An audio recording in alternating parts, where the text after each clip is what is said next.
Welcome everyone to NoDQ&A video here on NoDQ.com. I am the owner Aaron Rift, here to answer your questions regarding the world of professional wrestling. Let's get right down to it. What was originally meant to happen between CM Punk and Chris Benoit at Vengeance 2007? And also, how was it that Johnny Nitro was the replacement? I believe the plan all along was for Chris Benoit to be the flagship of the ECW brand, so most likely he was going to win the ECW title. Now, I'm guessing that Johnny Nitro, they were set to give him a big push, and when the whole thing with Benoit went down, they just went with him because he was the guy they wanted to push. I just think he was in the right place at the right time, bottom line. Who do you think will be in the Hell in a Cell matches when the pay-per-view rolls around in October? Either Randy Orton versus Mark Henry or Randy Orton versus Christian, and then the Raw match will be John Cena versus Alberto Del Rio. That's my guess. Do you think Owen Hart will ever be inducted into the Hall of Fame? If he was still alive, would he have won the world title or the WWE title?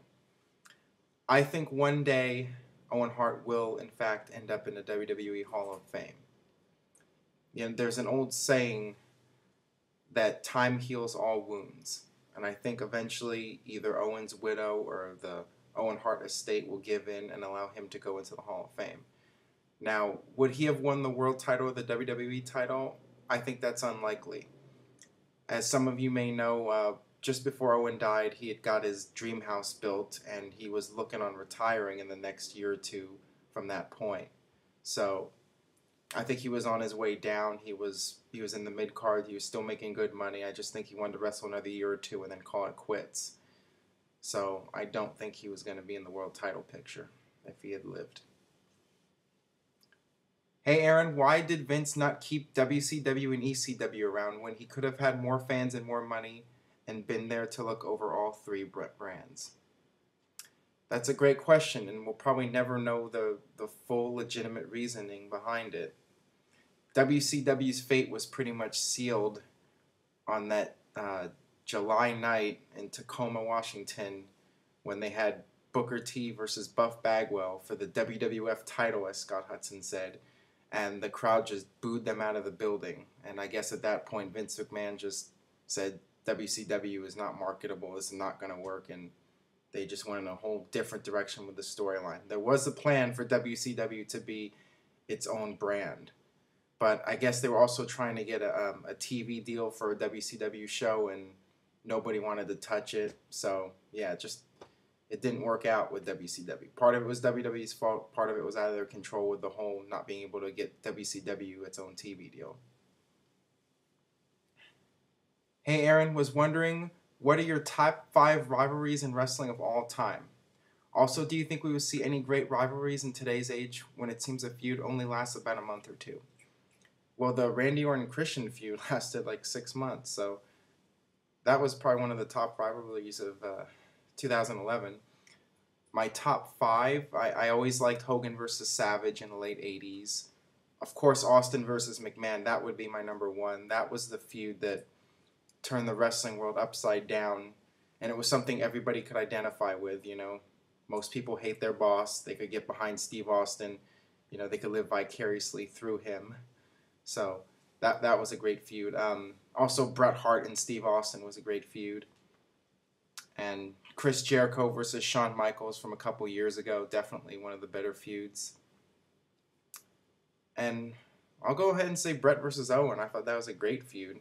And it went on for 2 or 3 years, and they finally had that moment when they got in the ring with Davey Boy and they all hugged and Owen was crying. It was just awesome stuff. So yeah, there's my top 5. I'm just thinking off the top of my head. Maybe there's better. I'm sure there's better feuds out there than some of the ones I mentioned, but yeah, those are the ones that really stand out to me. Oh, and of course, how could I forget Bret Hart versus Shawn Michaels? Come on, that was one of the biggest feuds in the 90s, so I'll add that to the list. Hey Aaron, love the show. What do you think of Anonymous Raw General Manager angle? I know it's not being used because of Triple H, but do you think they will ever review who it is? Who do you think the Raw GM is? Well, as of right now, it looks like the whole GM angle is dead, but they could always, you know, pull that card out and use it again down the line. Like if Triple H ends up turning heel, they could have the anonymous Raw GM come back and be the babyface to counteract Triple H. Will it be Mick Foley? That would be a great dynamic right there. Bring back Mick Foley to, rekindle that feud with Triple H from years ago. That would be some great television right there. I'd love to see Foley back in the role. And the door's always open for anybody to step in and be the anonymous Raw GM. Obviously, WWE never really had a set plan as to who the GM was going to be. They just, it was just going along week by week, and if they came up with a guy, then they would reveal it, but they never did. So, yeah, I mean, it just because it's dead right now doesn't mean that it can be resurrected down the line. So we'll see. Do you think JBL will get in the WWE Hall of Fame? Absolutely. He's been one of the top WWE stars of the past decade, and he's always been close with the McMahon family. I think it's pretty much a given. Hey Aaron, do you think WWE is slowly but surely making the tag team division better? And do you think Awesome Truth will beat Air Boom at Night of Champions? Yeah, it does seem like over the past few weeks WWE is starting to get the ball rolling again with the tag team division. I really like the Miz and R-Truth combination, and yeah, I think there's a good chance they could beat Air Boom at Night of Champions. I think it would help the titles mean something because Miz and Truth really have a great dynamic right now. So does Air Boom, but I know a lot of people aren't crazy about that name, and that was the name that the fans chose, so that was the most popular name, and I don't know, but yeah, it should be actually those two teams. They can go back and forth for several months. They could have a really great rivalry. So yeah, I'm looking forward to it.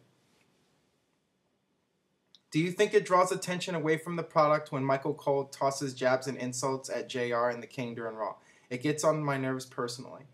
Yeah, this is going back to what I said on one of the recent videos, that I like Michael Cole, but I'm really not a fan of him going back, between 1 minute being a babyface, straight play-by-play announcer, and then being the heel commentator, and especially when he's like insulting JR all the time, that really does take away from what's going on in the ring and the storylines going on. And as JR said, he's going to focus on what's going on in the ring from now on. And yeah, that's really the best thing, is to just ignore Michael Cole. And, Cole's being fed lines by Vince McMahon. Vince, likes to pick on JR, as we all know. And he likes to rib him and all that stuff. So it's really silly when you think about it, but that's just how Vince McMahon operates. I have no idea. What is your opinion on ECW One Night Stand 2005 and 2006? Great pay-per-views. 2005 was the only time in the history of the No DQ Year-End Awards that a non-WrestleMania pay-per-view won pay-per-view of the year. And yeah, I saw that with a couple of good friends of mine. Just tremendous show. They did about as good of a job as you could ask of replicating the old ECW and giving them a good send-off. But unfortunately, they could not leave it at that. But I will say that One Night Stand 2006 was also a great show.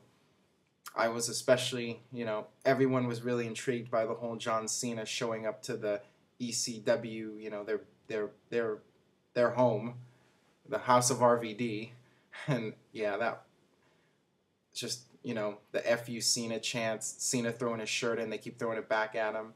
That match alone was worth the price of admission, and then you had the tag team match with Mick Foley and Tommy Dreamer and Terry Funk and Edge. That was a great pay-per-view in its own right. Both of them. Both pay-per-views, highly recommended if you haven't seen them before. All right, that about does it for No DQ&A video. Thank you very much for checking it out. You could leave a comment, youtube.com/NoDQCAW. My question for you guys is, what should TNA do with Kurt Angle? Should they strip him of the title? Should they suspend him? Should they fire him? Let me know what you think. Leave a comment. And please subscribe, spread the word. Tell people about the show, No DQ&A video. Aaron Rift, we've been doing this for almost a year now since the No DQ&A started. And, been running NoDQ.com since 1998. So I think I know a few things about wrestling. Probably not that much, but I try. So, yeah, thanks again for checking out the show. And we'll see you next time for No DQ&A video.